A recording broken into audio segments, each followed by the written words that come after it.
Hi hello నమస్తే అండి. అందరు ఎలా ఉన్నారు? సంతోషంగా ఉండాలని మళ్ళీ మంచి రెసిపీతో మీ ముందుకు వచ్చాను. నేను మీ Jyotsna. Welcome to my channel housewife kitchen creatives easy recipes అండి. కాకరకాయ కర్రీ ఊరికే ఒకేలా కాకుండా ఒక్కసారి అయితే ఇలా డిఫరెంట్గా ట్రై చేయండి. ఇది చపాతీ రైస్ పూరీలోకి సూపర్గా ఉంటుందండి.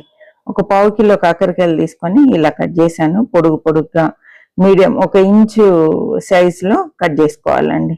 విత్తనాలన్నీ తీసేసాను. కొంచెం ముదురుగా ఉన్నాయి. లేట్ అయితే విత్తనాలు తీయాల్సిన పని లేదండి.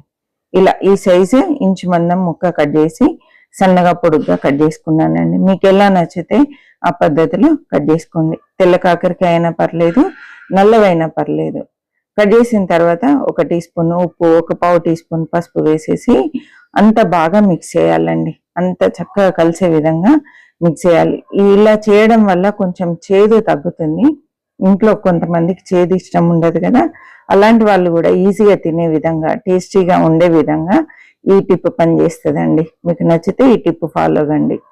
ఒక అరగంట సేపు మూత పెట్టి పక్కన పెట్టాలి. అరగంట తర్వాత మనం కాకరకాయ ముక్కల్ని కొంచెం ఇలా నలిపినట్టుగా వేళ్ళతో నలిపేసి చక్కగా చేతిలోకి తీసుకొని పిండేసామనుకోండి, మంచిగా నీరు వచ్చేస్తుంది. ఇందులో నుండి చేదుది రసం అంతా వచ్చేస్తుంది. ఇలా అన్ని పిండి ఒక ప్లేట్లో తీసి పక్కన పెట్టేసుకోవాలండి.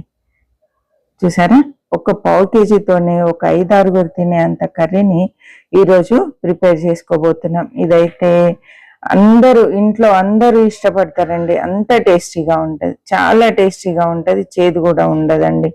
చేదు పోయే విధంగా ఇలా అంతా తీసేసి, ఈ నీరు అంతా తీసేసి ఫ్రెష్ వాటర్ తీసుకోవాలి. ఫ్రెష్ వాటర్లో ఈ కాకరకాయ ముక్కలు వేసేసుకొని ఒక 2 సార్లు మంచిగా నీట్గా కడిగేసుకోవాలండి.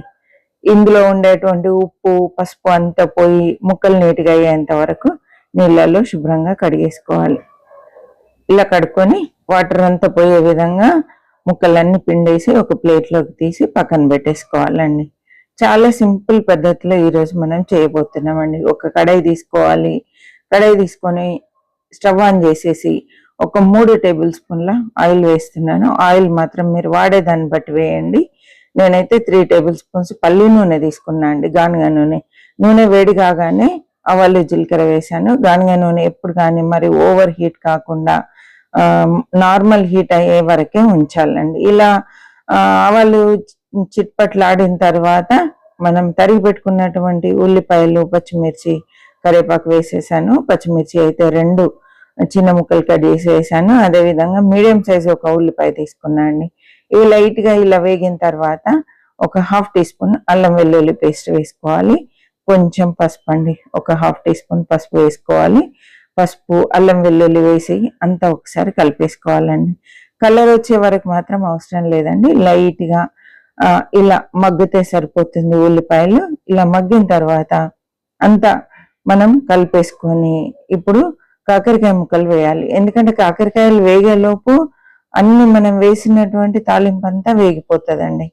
కాబట్టి ముందుగానే కలర్ వచ్చేంత వరకు వేపుకోవద్దు. ఇలా అంతా ఒకసారి కలిపేసి మూత పెట్టి సిమ్లో పెట్టేసి చక్కగా కాకరకాయలు మగ్గే వరకు వేపుతూ ఉండాలండి. మూత పెట్టాను, కాసేపు వదిలేసి మళ్ళీ మూత తీసి చూద్దామండి. ఇలా మధ్య మధ్యలో కలుపుతూ ఉండాలి, లేకపోతే మనం అల్లం వెల్లుల్లి పేస్ట్ వేసాం కాబట్టి అడుగంటుతుంది. అందుకని జాగ్రత్తగా చూసుకొని ఇలా కలుపుతూ ఉండాలండి. అంత అడుగు కూడా పట్టకుండా స్పూన్తో గీరేసి కలిపి చక్కగా మూత పెట్టి మగ్గించాలి. ఆల్మోస్ట్ కాకరకాయలు ఇలాగే మగ్గిపోతాయండి. పూర్తిగా దాదాపు 90% ఉడికిపోతే కాకరకాయలు తాలింపులోనే, అప్పుడే ఈ కర్రీకి రుచి బాగుంటుంది.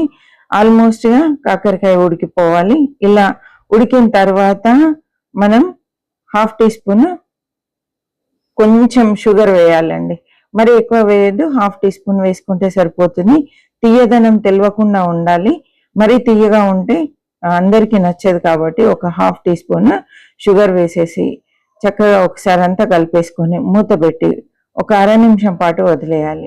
1/2 నిమిషం తర్వాత మూత తీసేసి అంతా ఒకసారి కలిపేసుకోవాలి. తాలింపు కూడా చక్కగా వేగిపోయింది. ఉల్లిపాయలు మంచి కలర్ వచ్చాయి. చక్కగా పర్ఫెక్ట్ గా అంతా ఫ్రై అయిందండి. ఇలా ఫ్రై అయిన తర్వాత మీ రుచిని బట్టి కారం వేసుకోండి, మీ రుచిని బట్టి ఉప్పు వేసుకోండి. నేనైతే 3/4 టీ స్పూన్ కారం, 3/4 టీ స్పూన్ ఉప్పు వేసాను. 1 టేబుల్ స్పూన్ ఎండు కొబ్బరి పొడి వేసానండి. ఎండు కొబ్బరి పొడి తప్పకుండా వేయండి. ఈ ఎండు కొబ్బరితోటి రుచి బాగుంటుంది. అంతా ఒకసారి కలపాలి. కారం వేగాలి. కారంకు కమ్మటి రుచి రావాలి అంటే మాత్రం ఒక్కసారి అంతా కలిపేసుకొని 1 నిమిషం పాటు మూత పెట్టేయాలండి. మూత పెట్టేసి ఇప్పుడు మనం తప్పనిసరిగా వేయాల్సిన ఇంగ్రీడియంట్ ఇదే అండి, పెరుగు. 1/2 కప్పు చిక్కటి పెరుగు తీసుకొని ఇలా గిల్ల కొట్టాలి. మంచిగా క్రీమీగా అయ్యేంత వరకు ఇలా కలపాలండి.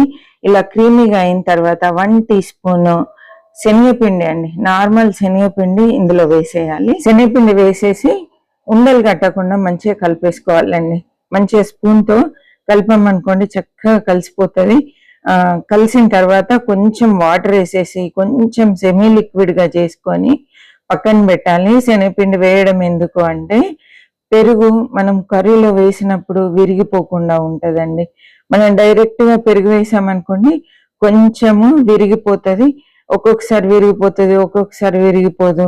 ఆ చిక్కదనం కరెక్ట్ గా రాదండి. ఇలా కొంచెం శనగపిండి వేస్తే పర్ఫెక్ట్ గా వస్తుంది. అందుకే శనగపిండి వేసుకోవాలి. ఇప్పుడైతే కర్రీ చూద్దామండి. చూడండి చక్కగా అన్ని ముక్కలు ఉడికిపోయాయి. ఇప్పుడు మనం కలిపి పెట్టుకున్న పెరుగు ఇందులో వేసేయాలి. వేసేసి సిమ్ లోనే చేస్తున్నామండి కర్రీ అంతా. సిమ్ లోనే పెరుగు వేసిన తర్వాత కూడా సిమ్ లోనే ఉడికించుకోవాలి.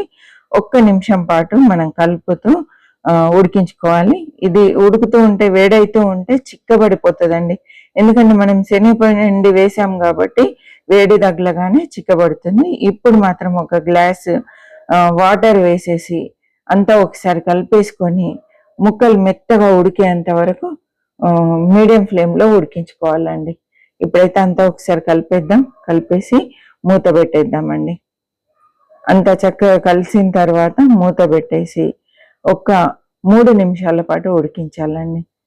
చూద్దామండి. చూసారా ఎంత పర్ఫెక్ట్ గా అయిందో? చూస్తేనే నోట్లో నీళ్ళు వచ్చేస్తున్నాయి. అంత కమ్మగా ఉంటుందండి ఈ కర్రీ.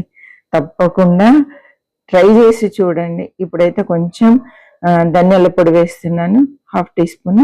కొంచెం ఫ్రెష్ కొత్తిమీర వేస్తున్నానండి. ఇదంతా వేసి ఒకసారి అంతా కలిపేసుకోవాలి. అంతా ఒకసారి కలిపేసుకొని స్టవ్ ఆఫ్ చేసి సర్వింగ్ బౌల్లోకి తీసుకోవడమే అండి. ఈ కర్రీ 2 డేస్ అయినా భలే టేస్టీగా ఉంటుంది. రైస్ లో కానీ చపాతీలో కానీ దేంట్లో అయినా అద్భుతంగా ఉంటుందండి. తప్పకుండా ఒకసారి అయితే మీరు ట్రై చేయండి. తిన్న తర్వాత మీరే కామెంట్ చేస్తారు, ఆంటీ సూపర్ గా ఉంది, చాలా చాలా టేస్టీగా ఉందని. నచ్చినట్లయితే లైక్ చేయండి, షేర్ చేయండి, సబ్స్క్రైబ్ చేయండి.